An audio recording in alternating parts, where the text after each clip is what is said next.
Welcome to Season 4 of the Changing Earth podcast with Sara F. Hathaway, blending survival fiction and fact to bring you entertaining education that will help you dream, survive, and thrive. And now, here's your host, Sara F. Hathaway. Hi, welcome back to the Changing Earth podcast. This is episode number 140, Season 4, Episode 16. So I've got a really cool show for you today. Really enjoyed meeting this gentleman and getting to know him and getting the interview. So super excited to introduce my guest today. Let's get into a little bit of business first. Day After Disaster 2.0, the second edition, is ready to roll. It's available in print and ebook. Audiobook is not done yet. I'm going to have to wait till I get back from my trip to Texas to get that done. So, it just takes a lot of time to lay down that audio and edit it. So I will be updating the audiobook eventually. It's just not yet. So that the updated version of that book is available in print and audio, and that is the only version that you're going to find for sale anymore. I got rid of the old one, so unless you're buying a used copy, that's the only version that's available now. So I have a really fun summer planned. It's shaping up to be really cool, great camping trips and hiking and things like that. And then hopefully making a trip out to Tennessee. This year is my 20-year wedding anniversary. I got married September 18th, and it'll be 20 years this year. So exciting for me and my husband, and we're decided to have a little adventure just to celebrate. So last week in Battle for the South, Erica and Cassidy battled it out over their differences of what happened in the past. And this week, we're going to catch back up with Bennett and his team. And Bennett sends out Dexter because Dexter is his sniper, and snipers are used a lot as scouts. So here to talk to us about that today is James Yeager. He is the CEO of Tactical Response, which is a shooting school. They teach good people to kill bad people. So really, really fun interview. Can't wait to share that with you. But without any further ado, let's go ahead and get into Battle for the South. Chapter 16. Looking at his watch, Bennett knew the time for lockdown had passed. The city would remain on high alert until their capture, but the landowners would want to go about their business. He could hear the deep breathing of the young men accompanying him and felt there was no reason to wake them yet. They were safe, and that was enough for now. Bennett wondered about the mercenary training base in the northwestern side of the city. The base was erected by the private defense contractors to train the citizens of Dallas after the quake. He knew, however, that the federal forces also had a large base located at Fort Worth. He wasn't sure how Dallas was handling this declaration of war. It was obvious from yesterday that the federal forces were still the main presence in the city and in control of the walls. Looking at the glow from his watch, he checked the time again. There was a shuffling sound as one of the men came toward him. "Good whatever time it is," Dexter teased. "Good afternoon, Dex," Bennett replied. "We sure are in a pickle now, aren't we, sir?" "Dex, there used to be a mercenary base in the northwest corner of the city. Grab some chow and get Johnny and go scout it," Bennett ordered.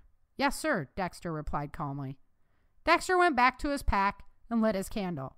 He poured some dehydrated vegetables and meat powder out of a package and added water. It would make a nutritious broth, and although Dexter had hated it at first, he didn't mind it so much now.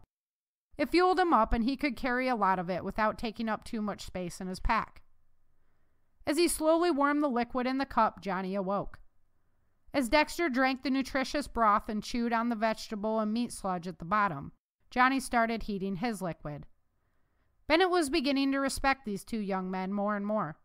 He had been completely wet behind the ears at their age and was more concerned with getting into ladies' skirts than finding an ideal sniper lookout. Bennett attributed Dexter's strong dedication to his training to his frustration with living out of a refugee camp for 9 years, and never really having a chance to meld back into society after that. Dexter was a perfectly average-sized young man, and he could seamlessly blend into any crowd. After the boys had finished their meal, Bennett helped them unhinge the roof piece and cautiously ventured out. Following a series of checks around the corner of the roof line, They gave the all clear. Bennett watched the clouds moving in from the south. It's going to be a gloomy day in Dallas, he reflected. Dexter lifted Trucker out of the room and they turned to leave. Dexter, Johnny, Bennett called. Be careful. Yes, sir, the young man replied, chuckling at Bennett's concern. Bennett couldn't help it. They were more than just two mercenary soldiers stuck with him. They were some of the only people in this world he would consider family. Dexter and Johnny moved cautiously down the street. They weren't laughing or joking anymore. It was all business. Their lives hung in the balance and they knew it. The road back to the Badlands would be long and arduous, but first they needed to get out of the city. When they had fled the textile factory, Dexter carefully checked the direction they were traveling. He knew they went north out of the downtown area. Now he pressed west with Johnny to see what had become of the mercenary base. He was aware of the danger that would be swirling around. Federal forces were guaranteed to be on site, but it was the only lead they had. Dexter hoped they would find a straggler with an idea of how to get out of the city. Johnny was indicating a group of 6 soldiers patrolling the area in front of them with the hand signals. Dexter motioned for Trucker to head out to the right. The dog gave no indication of danger, so they opted to travel around that set of buildings instead. Rounding the building's edge, the road opened into a series of homes. They had all been cleared by now. Spying a couple of guards at the end of the street, Dexter eyed them, waiting for his moment to move. The guards stood relaxed, confident that they had control. As they turned the other direction, chatting casually, Dexter bounded from the edge and ran to the house. Quietly, they entered and closed the door. After clearing the bottom floor, Dexter climbed the stairs with Trucker to a dormer with a good view of the base. Grabbing his binoculars from his pocket, he looked out. He expected there would be a lot more troops in place. Watching doors open and close, he meticulously scanned the area. There were mercenary soldiers being held at gunpoint in all the common areas he could see. Quickly counting the numbers, he figured there must be over 1,000 mercenary soldiers at the base, with roughly 200 soldiers holding them. With that many mercenary soldiers, he couldn't imagine how the small number of federal forces could have overtaken them so easily. Trucker waited eagerly at his side, and the boy stroked him out of habit. Even though the federal forces' numbers weren't large enough to be considered an army, Dexter knew there were too many for 4 soldiers to take out. Plus, who knew how many were stationed at Fort Worth, ready to be called in at a moment's notice? Dexter's instincts, honed through years of survival, told him it was time to move position. Stay too long in one spot and you die, he thought to himself. There was no need to scout the base further. It was on lockdown. What will they do with all these new refugees, Dexter wondered. The system is already overloaded. Below Dexter, Johnny waited, carefully watching the streets for patrols. This place is shut down. Not as many feds as I thought there would be, though, Dex commented as he approached with Trucker. Good news for us, Johnny acknowledged. Maybe, Dexter speculated. Let's move position. Good call. You want to circle around? Johnny wondered. There's no need to risk it. Let's go out the back and go north for a few yards to see what the Merc Gate looks like at the fence. But I bet we'll find more of the same, Dexter said, deflated. We'll figure it out, buddy, Johnny encouraged him. They skirted the homes, moving in and out, looking for anything that might have been left as a signal for incoming mercenaries. They found none. Dexter spotted a building at the end of the row of homes that would give him a nice vantage point of the gate. But as they approached, they found it crawling with Federal Forces soldiers patrolling the area. It was no use. They had to go back. Time to check in, Dexter told Johnny, who was starting to feel downtrodden as well. The feds seemed to thicken as they made their way back. They had to make many unexpected turns to avoid their attention. This caused them to travel closer and closer to the hustle and bustle of the city. In among the crowd, they would look like any other young adults hanging out, as long as no one recognized them. They strolled along nonchalantly through the fringe of the crowd, trying to look like they belonged there. Along the way, they memorized buildings and strategic information. Some of the buildings they were passing looked as if they might be communication centers of the city. Dexter's mind was focused on all the intricacies he knew Bennett would ask him about, when he ran smack into a large man coming down another alley.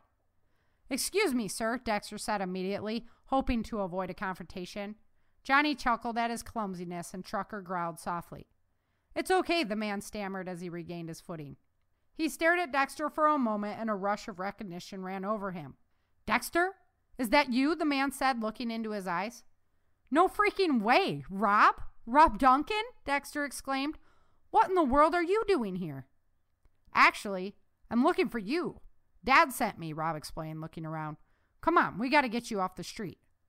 They hustled along but maintained a speed that wouldn't distinguish them from other young people out doing chores. Rob chatted about the weather and insignificant things as he led them down the street. Dexter glanced at him, remembering a strong kid who had enjoyed wrestling. The guy he saw in front of him still looked just as muscular.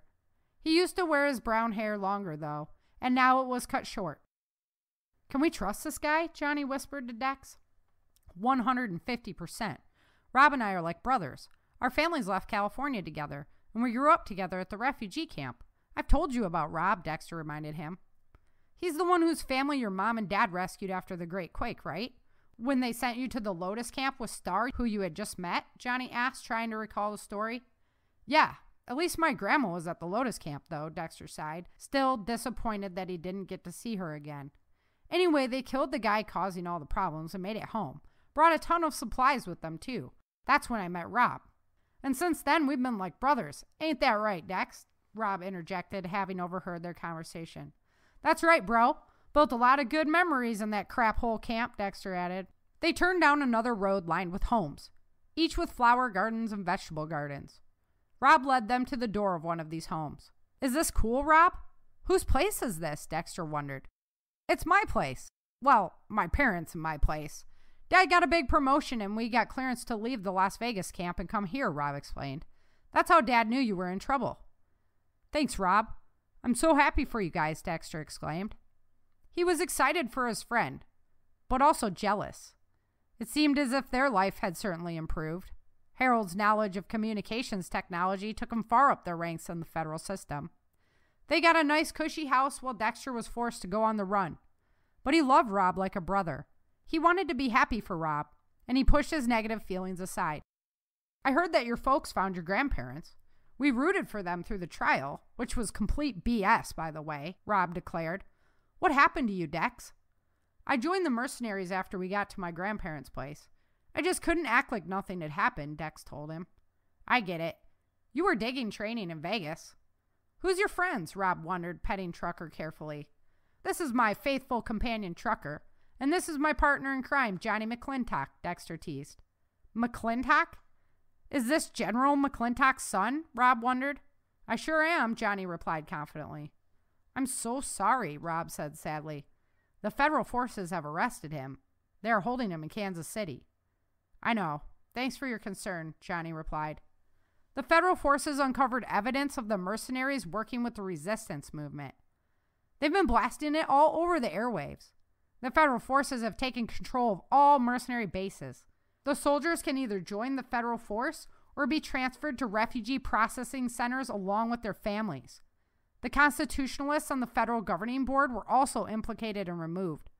Plus, the resistance has large numbers in the northern region, so most of the federal army is moving to invade, Rob explained. You guys are in big trouble if they catch you. Did you really kill those feds?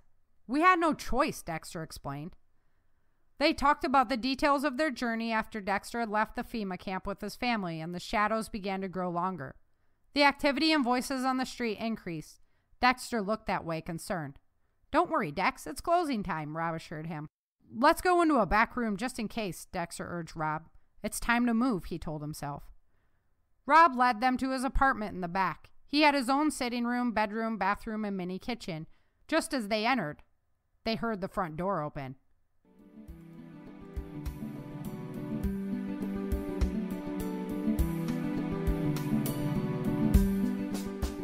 Dexter runs into an unexpected friend in Dallas along his scouting mission, and snipers are often used as scouts. Here to talk to us today about sniping basics is James Yeager.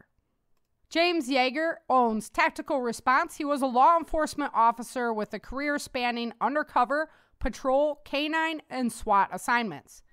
He has also been a security contractor in Iraq, protecting the Iraqi Election Commission before, during, and after Iraq's first election. He started Tactical Response in 1996, and in that time has trained over 66,000 people in North, Central and South America, as well as Europe. If you would like to get a hold of James, take a look at all his awesome shooting programs, you can get a hold of James at tacticalresponse.com. That's tacticalresponse.com. Before we welcome James to the show, let's go ahead and get a word from our sponsor. Today, I'm very excited to announce a special free gift to all of our subscribers that have an IRA, 401k, or retirement account. Today, we are giving away a free hardback copy of Jim Rickard's latest book, The New Case for Gold, a $26 value. I can personally tell you that this is a must-read. This free book is brought to you by Advantage Gold and is written by Jim Rickards. For those of you who don't know Jim Rickards, he is the nation's most vocal and intelligent proponent of the gold standard. Not to mention, he is a national security advisor, Pentagon insider, and financial warfare expert. Before writing this book, Jim wrote 2 New York Times best-selling books, The Death of Money and Currency Wars. Inside The New Case for Gold, Jim turns his attention to the everyday American and how he can use gold, the #1 asset in a currency crisis, to not only survive, but thrive in the coming dollar fallout. This book could change your life. This is what you will learn when you read it. How to protect your IRA, 401k, or retirement account from the coming dollar collapse. The single greatest buy indicator ever devised for gold. A step-by-step walkthrough of one of Jim's most powerful CIA prediction techniques. The Chinese gold warfare plan that could bring US dollar holders to their knees. If you're making the #1 gold buying mistake, and much, much, much more. The time to buy gold is now, and this book is the perfect guide to help you protect your retirement from a pending financial crisis. Jim says, when the collapse happens, it's going to happen quickly. You won't see it coming. There won't be time to run out and buy gold, and it probably will not even be available at that stage. This hardback book is free to you today, but you have to hurry. Books are limited. We only have a limited number of copies to give away, and these books will go fast. If you have an IRA, 401k, or retirement account and want to learn how you can protect your financial future from a pending dollar collapse, then this will be the best gift you ever receive. To claim your free book, go to www.authorSaraFhathaway.com/newsletter and click on the link for this week's blog. Again, to claim your free book, to learn how you can protect your financial future from a pending dollar collapse, go to www.authorSaraFhathaway.com/newsletter. That's www.authorSaraFhathaway.com/newsletter. Hi, and welcome back to the Changing Earth podcast. Today I am here with James Yeager, and he is the owner of Tactical Response. And so I'm so excited to have you on the show today, James. Thank you very much for coming on. I really appreciate your time.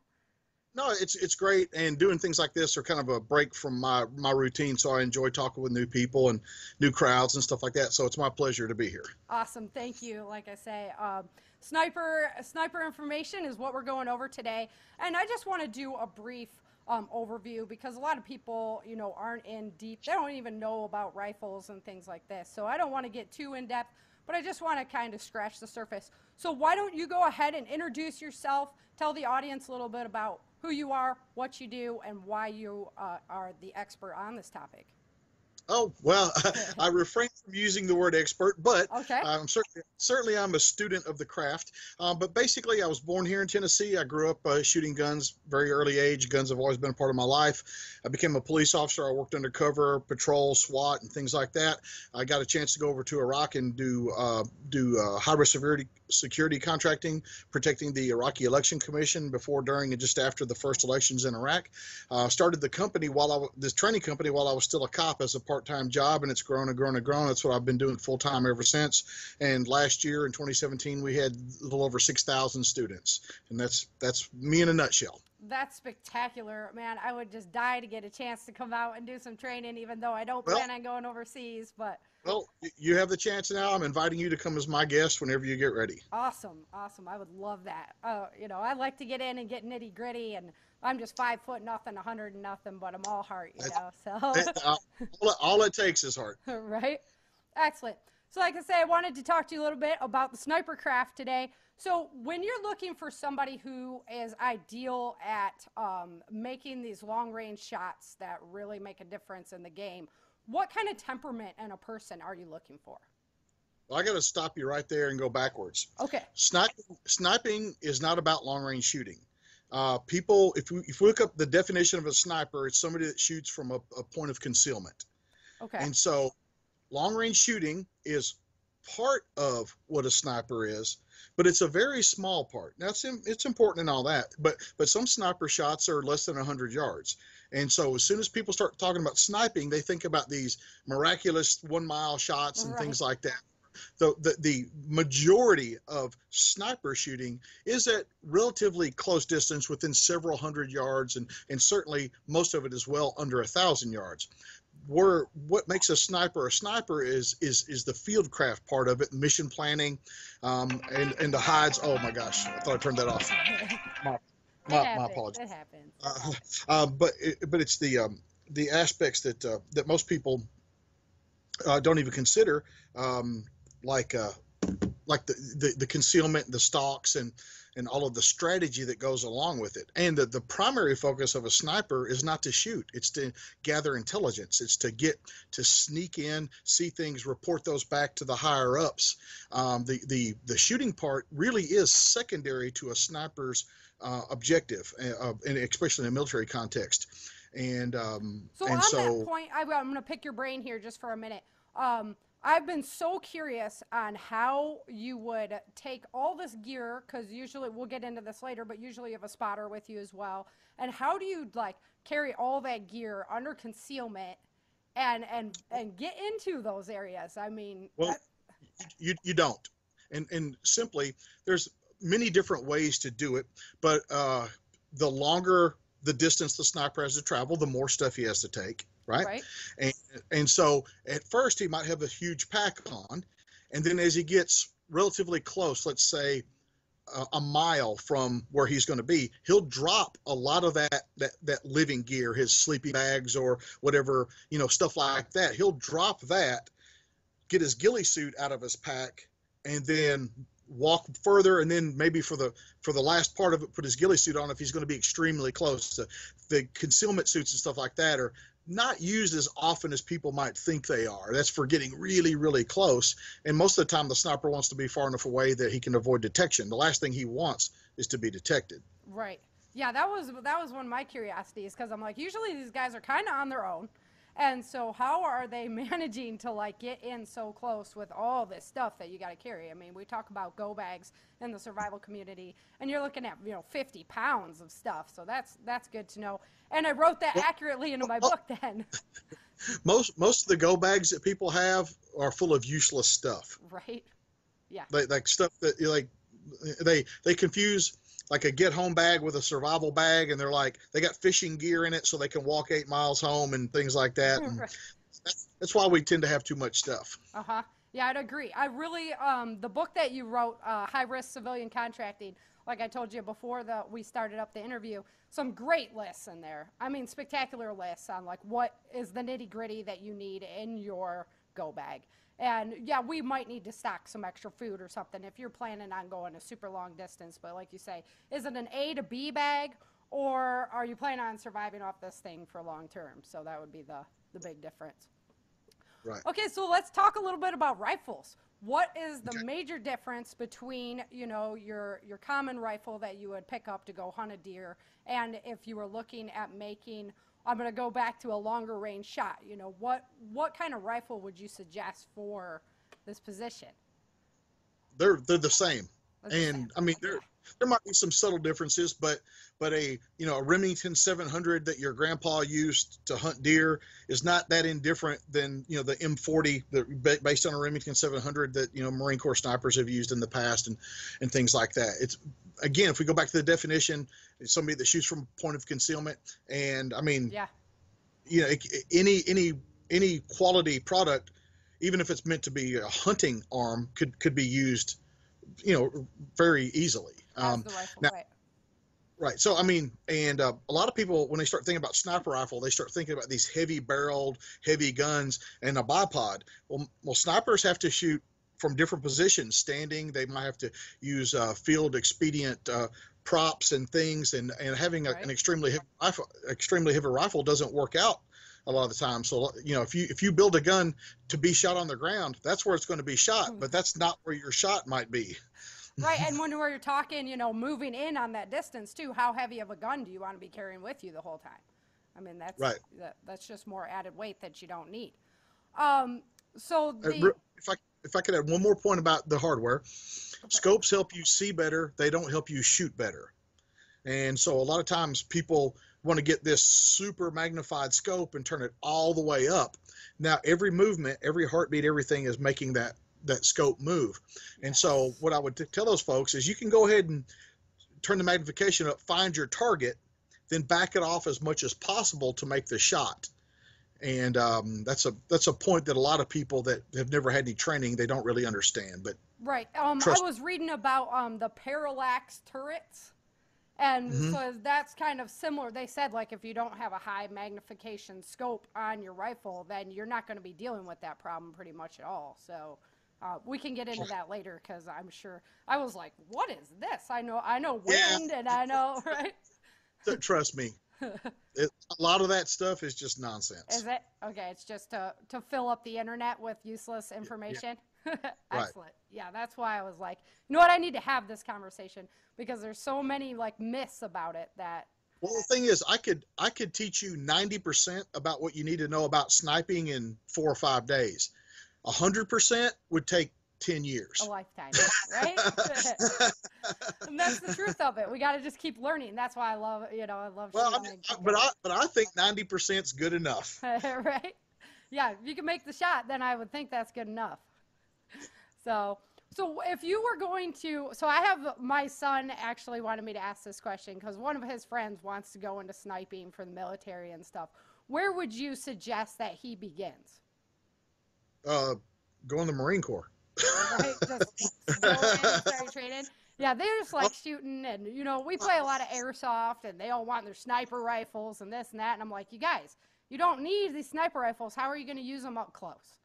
Well, here's what I would tell anybody, any of those kids, is a .22 rifle, like for instance a Ruger 1022, with a scope on it, and have them shoot at 25 yards. And when they can fire 10 shots and have a .22 caliber hole there, then they can go on to the next step.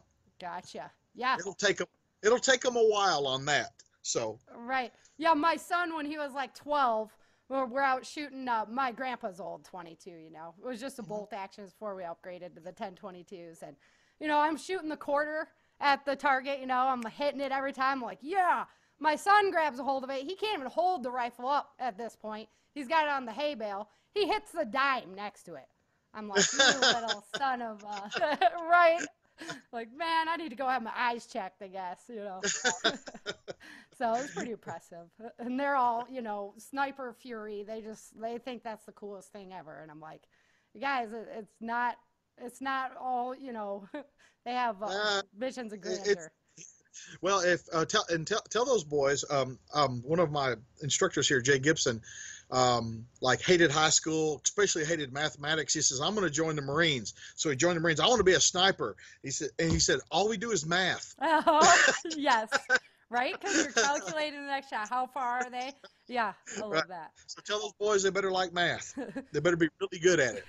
So what attributes in a personality, in a person, are going to assist them with this precision fire? It's like, should they learn to meditate kind of thing? I'm not the be-all, end-all expert on sniping. I was a police sniper. I was never a military sniper, although I've trained with military snipers and hang out with them every day. I don't profess to know what they know, but most of the best snipers that I've ever been around, the most professional, are kind of those quiet, professional. They are very comfortable being by themselves.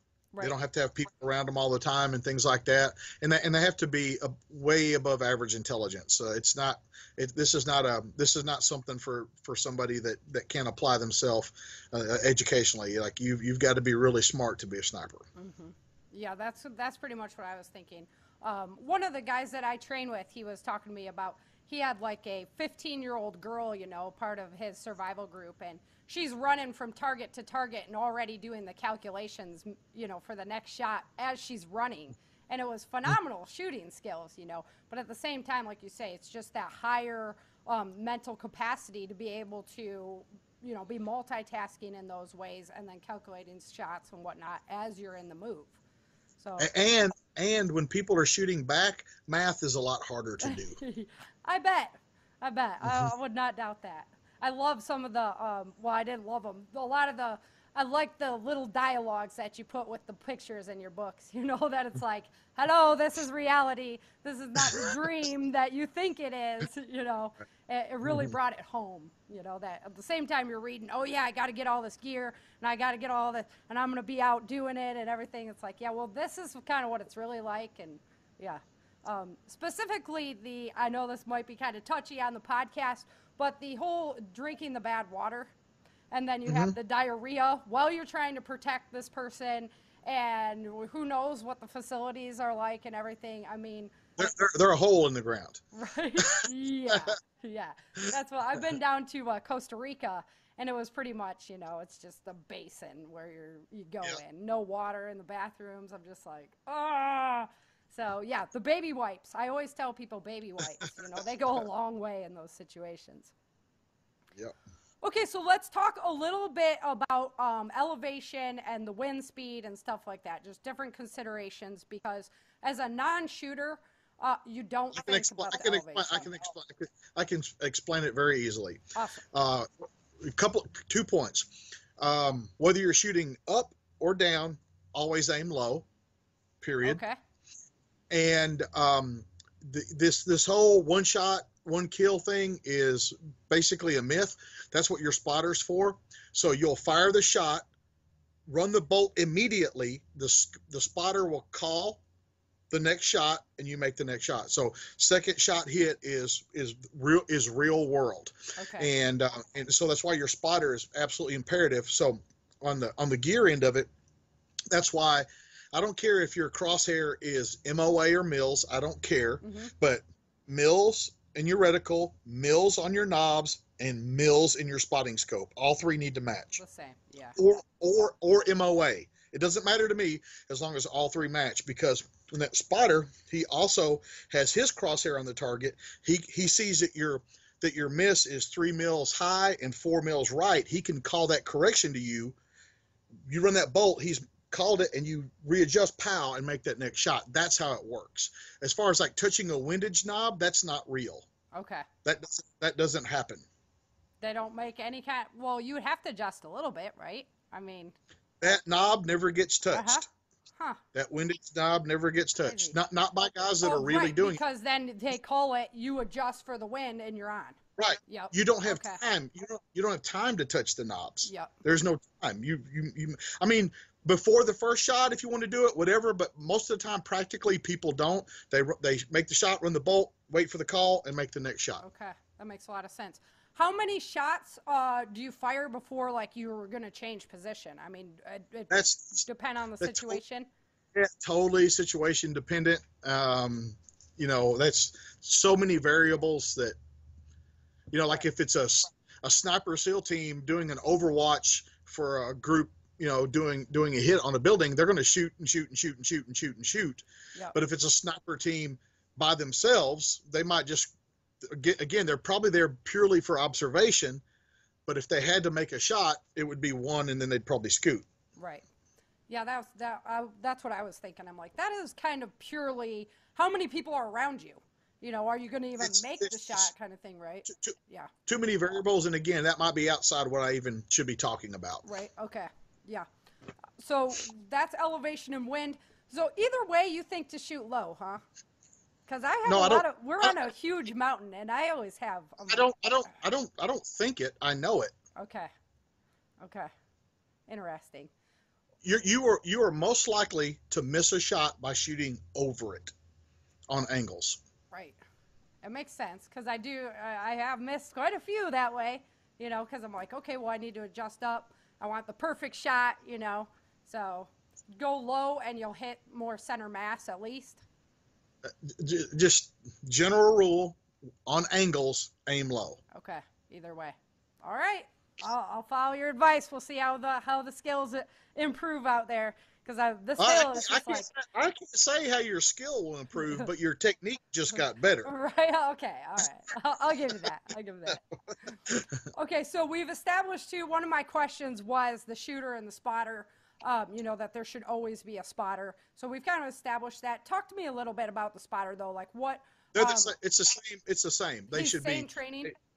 Exactly the same. Okay. And because ultimately, especially if you were like waiting for a shot, you can't just stay on that rifle.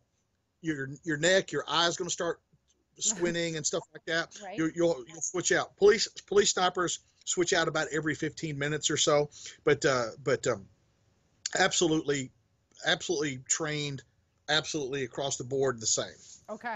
Yeah, because that's what I was wondering. And then obviously they need to have a good relationship if they're going in someplace far. It's just the two of them, right? You wouldn't want. You would think. You would hope so. Alrighty. So what, as somebody who has done sniping work and stuff like that, what's your ideal setup? For what? I don't understand. So because like, what? That's because perfect place.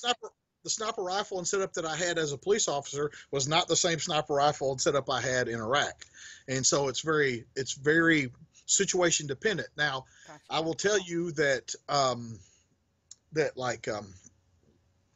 for instance, I'll take. All right, fucker. That this is a 338 Lapua.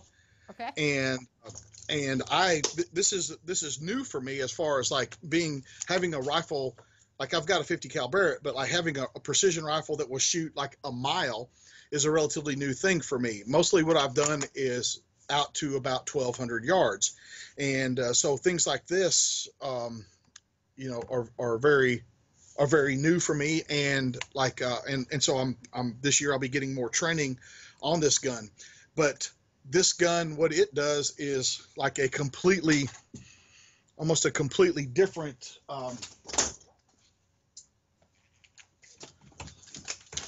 thing than like a 308. Okay. This is a AB Arms Remington 700, but this is a 308. This is, in reality, this is probably an 800, maybe 1,000-yard gun, but certainly an 800-yard gun. Whereas like the bigger, the Magnum guns, much further. And so when we start talking about gear, it has to be as best you can tailored to your environment. See, like I'm a man, right? So most men are like, I want the biggest gun I can get. Bigger guns are heavier, the ammo's heavier, et cetera, et cetera. And why would I use that gun to shoot 800 yards when I could carry a lighter gun? More ammo, probably. Right. Yep. Yeah, absolutely. Everything's lighter. And yep. So most people are going to have what they have. They're not going to have 2 or 3 or 4 or 5 or 10 sniper rifles and be able to pick the one for exactly. They're going to have the one they have. So what I would tell everybody is learn the best scope, gun, ammo combination that you can. Learn how to shoot it from every position you can. So know what you and that rifle are capable of. Because if a shot comes up, you see, I can teach somebody how to shoot. What I can't teach somebody is when not to. Like knowing their skill well enough to know that they can't make a shot. That's the truly great rifleman. And so it would be. So like, don't take the shot because you're going to reveal your position, and that's a shot that you wouldn't be able to make anyway. Either you know you can or you can't. Either Right. you have done it before or you haven't. And sometimes people let their machismo get in the way. But basically, whatever you have right now is probably what you're going to have. You're probably not going to go out and buy a new one because of this video. So learn it the best you can. Right. Yeah, that's good advice. And then match your optic to that weapon. So there's not even like a best optic you could pick because it depends on the weapon that you're using. Yeah, in general, yeah. Absolutely. All right. Well, what if I was going to go get a new gun? Well, because I've been looking at, I'm a 10-22 girl, honestly. I think it's fine. I can carry a ton of ammo. I can hit my mark. I can shoot pretty far with it. I love it. But well, what do you want to do with this new rifle? I'd like to just do more sporting with it and probably some deer hunting. I bow hunt for deer right now, and I've never rifle hunted. I just like the sport of bow hunting better. And so I was thinking, the 10-22, yeah, you can make the headshot and put a deer down. But well, I would recommend like a Savage Scout rifle. I did a series on my YouTube channel about scout rifles, but they're very light, magazine fed. You can get them in various calibers, but a .308 caliber, it's light, it's easy to handle. In a self-defense, I would have no qualms using it in a self-defense scenario at all, because it has a scope that's like 1 to 4 power, and so I could turn it to 1 power and just do whatever I need to do close, and it would be great for deer hunting. If I had to be pressed into it, a short range sniper shot out to say 300 or 400 yards wouldn't be a problem. Again, it's light, easy to live with. You can shoot it standing and things like that. So a Savage Scout rifle, and because of your 5-foot frame, the new Savage Scout rifle, the new one that's out right now, has an infinitely adjustable stock and cheek piece. Oh, nice. And so depending on how tall your scope is, you can match the comb of the stock to match that. It's very nice. That's one of the problems that I have is like the reach out on it, right? I don't want to be reaching way out here. I want to be able to be in tight, with both my weapons. So for you, put the stock in your arm like this, and you should be able to touch the trigger. Okay. And then that gun will fit you. Perfect. All right, that's a good way to size it up. Yeah, because that's something that I struggle with. And then if it's too heavy, now I've got a lot of weight out there. And Grandpa had me shooting the 12 gauge, when I was like 13, and with an ounce and a half load in it, and it was blowing me backwards. And it's like, okay, I got to figure this out. Do you happen to own an AR-15 or something like that? I don't at this time. Yeah. Okay, when you get ready to buy something, I would recommend a bullpup called a Tavor. Have you ever heard of a Tavor, Tavor? No. Well, the reason I would recommend that to you, a bullpup is a gun with most of the weight back here, so they're pretty short, and most of the weight's back here, so you won't be fighting the gun wilting out here. More weight back here and less on the front, and I find that for small statured folks, bullpups work great, and the Tavor is the best bullpup that you can buy.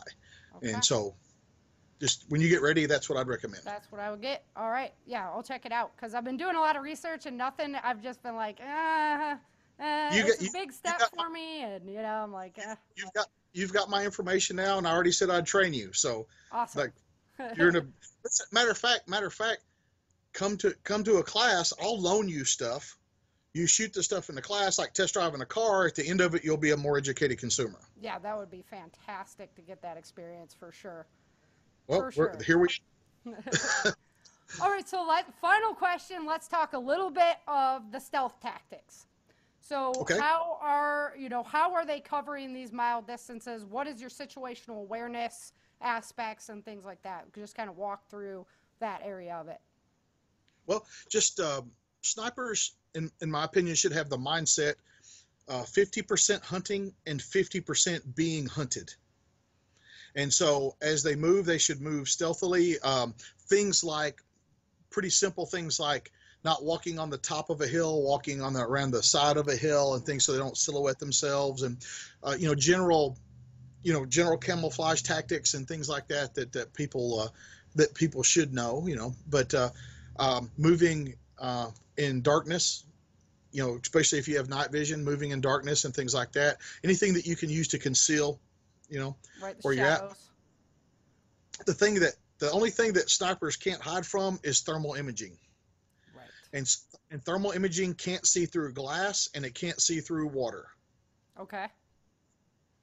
So if you were on the run, if you were on the run, find some water. Yeah. If they were chasing you using thermal, find some water. With the straw?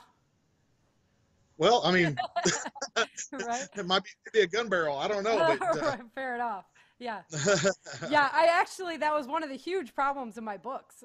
So I designed like this cloak that, it has like LED sensors in it, or like little heat sensors, and it can change, the ambient temperature of the user basically to cover them from the thermal. I was like, That would be sweet to have. I would definitely love that. Okay, well, how would people get a hold of you, and what if they were interested in coming to a class? And so as laymen, what class would you recommend that they come out to? Well, number one, if they're too stupid to find me, I don't want their money. All right. So I'm not going to tell you my website. And number two, if you take one class from me, it should be fighting pistol. Okay. Yeah, I would agree. I have a friend who's a ex-sheriff sergeant, and he started training us on how to move with a weapon. And, it's a whole new world. You just, it is. I mean, it literally is. Everyone's like, let's go to the range. And you stand there. And you stand there and shoot. And, I'm a great shot. I can stand there and shoot. Well, la-di-da for you. When do we do that in the real world? Well, here's what I would say. The purpose of training, what I do, the purpose of training is to teach you what and how to practice. So if you've never taken training, I don't mean you, just generically, if you've never taken training, what are you doing at the range? You're shooting. And shooting is neither training nor practicing. Right. Yeah, at least they have the gun in their hands. I mean, that's a step. It is a step. But sometimes it's a step backwards. I don't disagree. Because people will train themselves horrible habits, and then they have to get untrained from those horrible habits. It's true. I've trained martial arts, and, every once in a while they're changing up our forms, right? Well, like, you've been practicing the same form for, for me, it's like 15 years now, and now they're going to make this little switch, and you have to, retraining is much more difficult than training properly to begin with. So I would definitely recommend doing it. Getting somebody like you that knows what they're doing, so that they can actually do it properly the first time. Well, James, thank you so much for your time today. I really appreciate it. My pleasure. Thanks so much, James, for coming on the show. I really had a blast doing this interview, putting some of the tools he gave me to work, and doing a little bit of research. But I'm really looking forward to getting out there to Tennessee and taking one of your classes. I'm dead set on trying to make that happen this summer, so hopefully I'll be out there in June. So that'll be exciting. Definitely some great info, and I have a link to Tactical Response at the bottom of my website now, so you can go over there, click on it, and get right over to James's school and learn all the cool information that he's got to share there. So really exciting stuff. Just a reminder, Self-Reliance Expo is coming up March 23rd and 24th in Mesquite, Texas. We are just super excited to be headed out there. So everything's pretty much all set. Now we're just waiting for the days to tick down. So can't wait to see you there. But until next time, remember, dream, survive, thrive. Thank you for joining Sara for this episode of the Changing Earth podcast.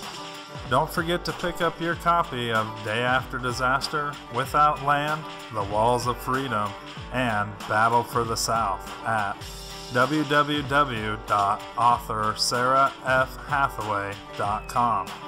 If you love Sara's books and this podcast, please head over to Amazon or iTunes and let everyone know by leaving a review.